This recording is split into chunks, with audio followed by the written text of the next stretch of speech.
Assalamualaikum warahmatullahi wabarakatuh. Perkenalkan saya Deta Faiza Risandi, kelas 1B dari Prodi Sarjana Terapan Keperawatan dan Profesi Nurse. Baiklah, di sini saya akan menjelaskan tentang siklus menstruasi. Fungsi utama sistem reproduksi wanita adalah menghasilkan ovum dan memastikan ovum mengalami fertilisasi, mendapat nutrisi dan lingkungan yang baik untuk tumbuh, dan mengeluarkannya ke lingkungan luar dengan aman. Produksi ovum tergantung pada pengaturan sejumlah kejadian tergantung hormon yang memuncak pada ovulasi. Folikel berkembang di bawah pengaruh hormon luteinisasi, luteinizing hormon atau LH yang menstimulasi produksi estrogen, dan hormon penstimulasi folikel atau FSH yang memacu pertumbuhan folikel dan menginduksikan reseptor LH. Sel granulosa ovarium memproduksi hormon protein yaitu inhibin yang dapat menekan sekresi FSH dari hipofisis. Estrogen diproduksi oleh ovarium selama maturasi folikel dan menstimulasi proliferasi kelenjar pada bagian dalam atau endometrium uteri, disebut fase proliferatif.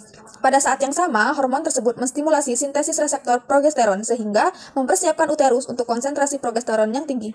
Selama fase praovulasi, fase folikular, konsentrasi FSH yang bersirkulasi rendah, namun karena konsentrasi estrogen dan inhibin meningkat, keduanya terus-menerus memberi umpan balik untuk menekan pelepasan FSH. Umpan balik negatif dari estrogen menjaga LH tetap rendah pada fase folikular awal.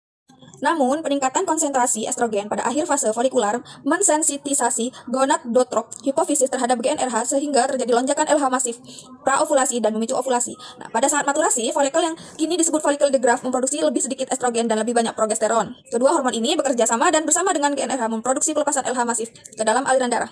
LH menyebabkan folikel ruptur dan ovum dilepaskan. Folikel ini kemudian menjadi korpus luteum yang mensekresi progesteron. Dan masa pasca ovulasi disebut sebagai fase luteal dari siklus menstruasi. Jika fertilisasi tidak terjadi, korpus luteum secara bertahap akan semakin sedikit melepaskan progesteron lalu menghabiskan masa hidupnya dan menjadi korpus albicans, white body. Kejadian-kejadian di atas tersebut sebagian siklus menstruasi dan terjadi kurang lebih setiap bulan selama masa reproduksi seorang wanita. Siklus menstruasi bervariasi pada masing-masing individu, namun rata-ratanya adalah 28 hari, terhitung sejak hari pertama perdarahan dari vagina atau menstruasi. Baiklah, selanjutnya di sini saya akan menjelaskan bagaimana terjadi proses dari kehamilan. Fertilisasi atau pembuahan dan implantasi adalah peristiwa paling kritis dalam proses reproduksi. Dalam proses ini, sel telur dan sperma bersatu membentuk zigot, yang mana dari zigot akan menjadi embrio yang akan menjadi janin. Dalam proses pematangan ini dipengaruhi oleh suatu hormon FSH atau follicle stimulating hormone. Setelah sel telur matang, kemudian keluar dari folikel dan terjadi sebuah ovulasi yang mana umumnya terjadi sekitar 2 minggu sebelum masa menstruasi.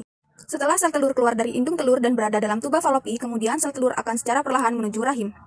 Jika terdapat proses fertilisasi, apabila terdapat satu sperma saja yang dapat sampai ke saluran tuba falopi, serta menerobos dinding sel telur selama proses pembuahan terjadi. Kemudian akan terjadi perubahan pada sel telur sehingga tidak ada lagi sperma yang bisa masuk. Implementasi merupakan proses penanaman dalam dinding rahim, kemudian akan menimbulkan gejala, akan tetapi tidak semua wanita mengalami gejala yang sama. Dalam proses ini, lapisan dinding rahim akan terus menebal, serta serviks juga akan ditutupi oleh lendir yang tebal, yang mana penutup ini akan melindungi serviks sampai proses kelahiran nanti. Sel yang menempel pada dinding rahim akan mulai berkembang menjadi gumpalan dalam waktu sekitar 3 minggu. Pada waktu ini juga sel saraf pertama bayi akan mulai terbentuk. Demikian penjelasan saya mengenai tentang siklus menstruasi dan kehamilan. Terima kasih. Wassalamualaikum warahmatullahi wabarakatuh.